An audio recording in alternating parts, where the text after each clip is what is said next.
Pretty little thing, you got a bag and now you ballin'. You just took it off the line, no mileage. Way they hitting you, the DM looking violent. Talking while you come around and now they silent. Flew the quick 17, no bodies. You be staying low, but you know what the vibes is. They ain't never got you know it being modest. Poppin' shit, but only cause you know you poppin', yeah. You got it, girl, you got it. Hey. You got it, girl, you got it.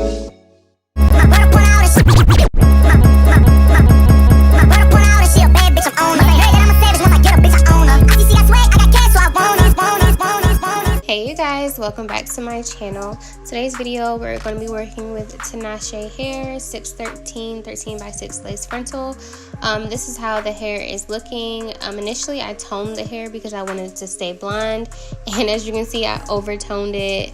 We have some purple roots going on, so we're just going to change the color a little bit.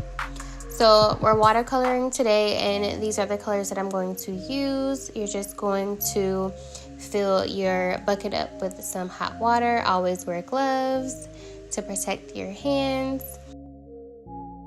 So when you're doing watercolor, you want to wet the hair very thoroughly and just brush through it, especially if it's already like dry and kind of tangled, just to make sure that color is going to penetrate through all the hair. So it is better to start this process off with the wet hair. As I was brushing through the hair, I did get some shedding. I think it is because of the purple shampoo I used. It totally dried the hair out.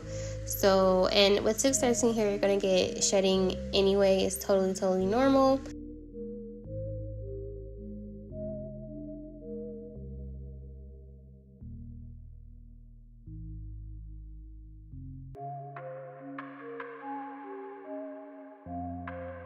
So first I'm going to go in with cinnamon, and we're going to pour the whole bottle in the water.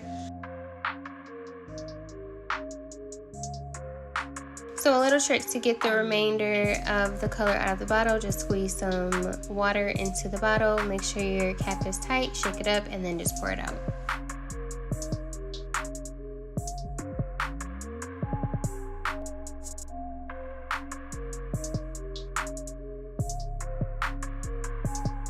So the next bottle we're going to use is our Cajun Spice, and when I do watercolor, I pour one bottle of color in the water at a time, mix it up, and then just mix it with the next bottle. To me, this just makes it easier when you're mixing it up, so you don't have any clumps or bumps in your water.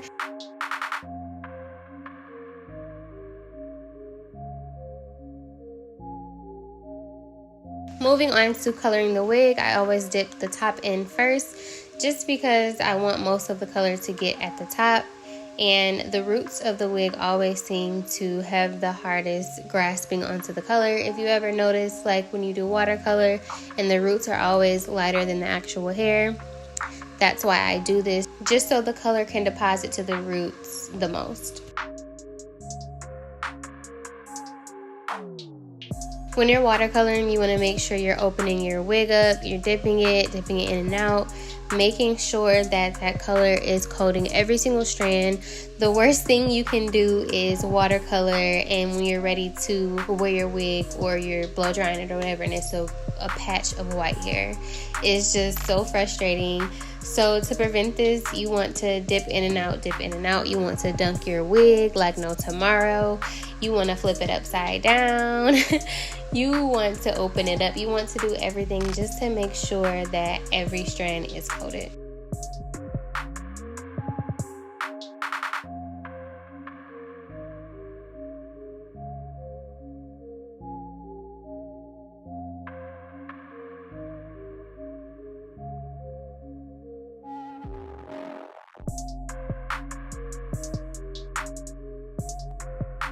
So now we're going to change our water to some fresh hot water, and we're going to use French cognac just to give the hair more of an orangey tint.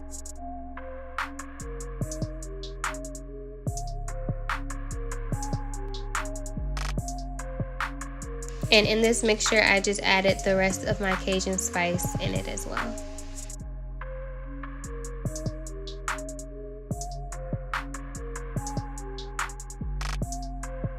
So now this is our second round of the color, just because I wanted like more dimension in my wig. I didn't want it to be all one solid color.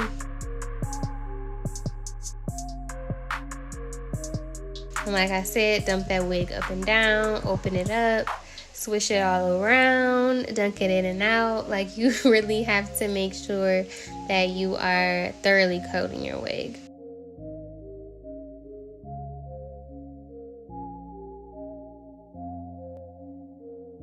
So for this part, I just added some more cinnamon to the water and let the top of my wig sit because I wanted like an ombre effect for my wig.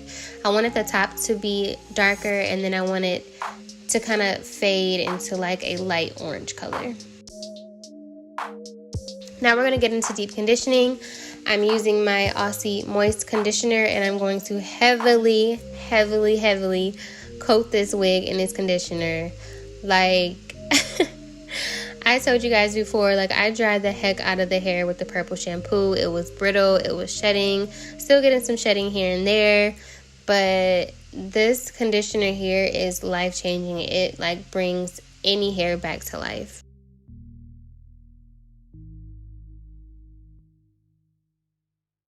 So after your wig is coated, you want to just leave the conditioner in for about 20 to 30 minutes just so it can heavily penetrate into the hair. After it dries, this is just how the hairline is looking. Very boxy. I was told this wig is pre-plucked, but as you guys can see, this is not how you would want to wear your wig. So I'm going to do a little bit of plucking. I cannot stress how important it is to customize your wigs. Like, you guys cannot just think that you can get a wig from these cheaper companies and think you can just slap it on your head and go. Like, that is not how it works.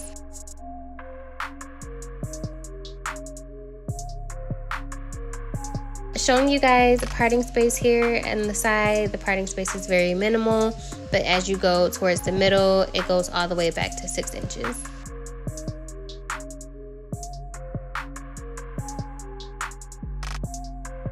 After I'm done plucking, this is just how this side is looking compared to that side. Yeah, customizing is very important, guys.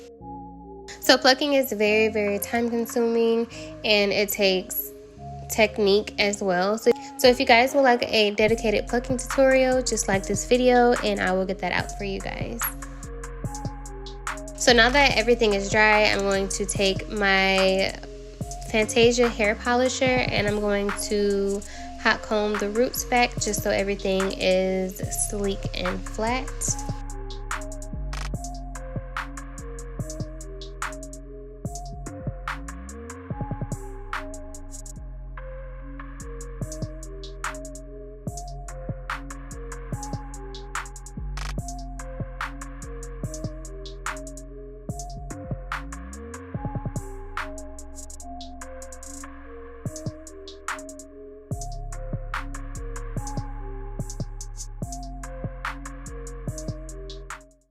Okay guys, so this is the final look for the color that I achieved. I went on and installed the wig off camera. This is just how everything is looking. So a little specs about this hair specifically. This is from Tinashe Hair. This is their 13x6 transparent lace 613. Let me look at my phone, girl.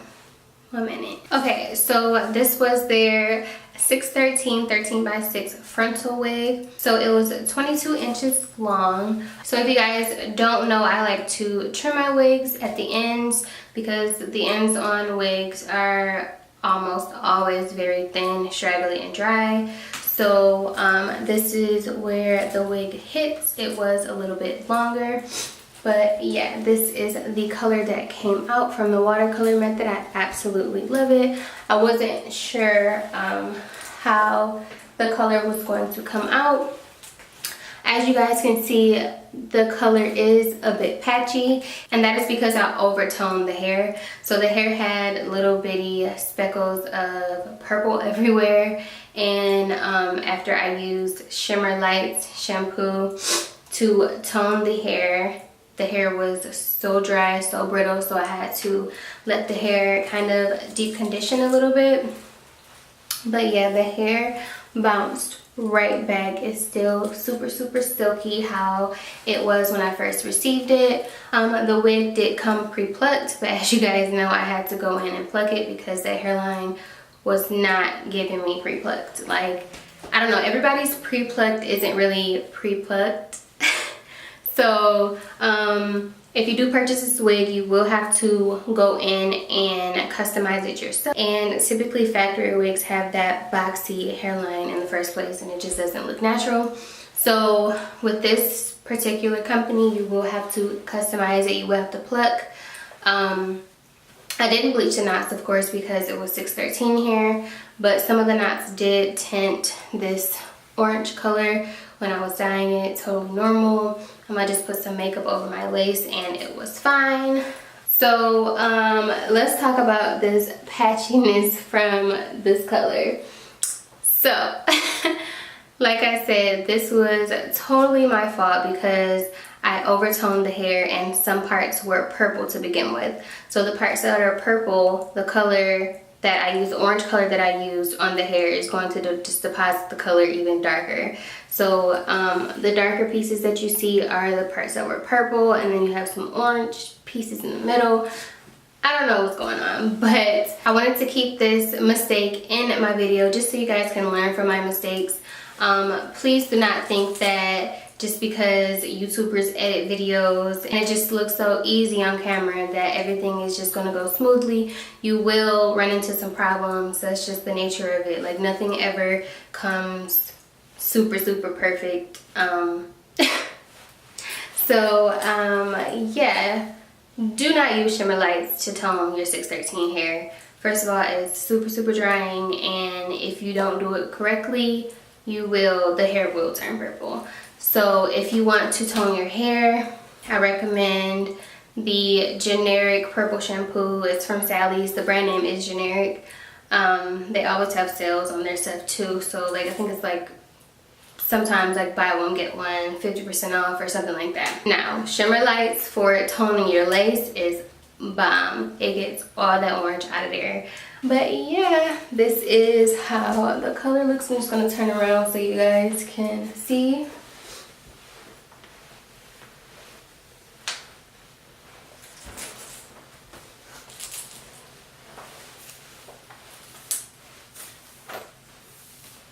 I'm absolutely in love with the color. As you can see, the ends are kind of lighter than the top, which is what I wanted it. I wanted the top to be more of like a dark cinnamon color, and then the ends to like fade into that orangey, spicy color.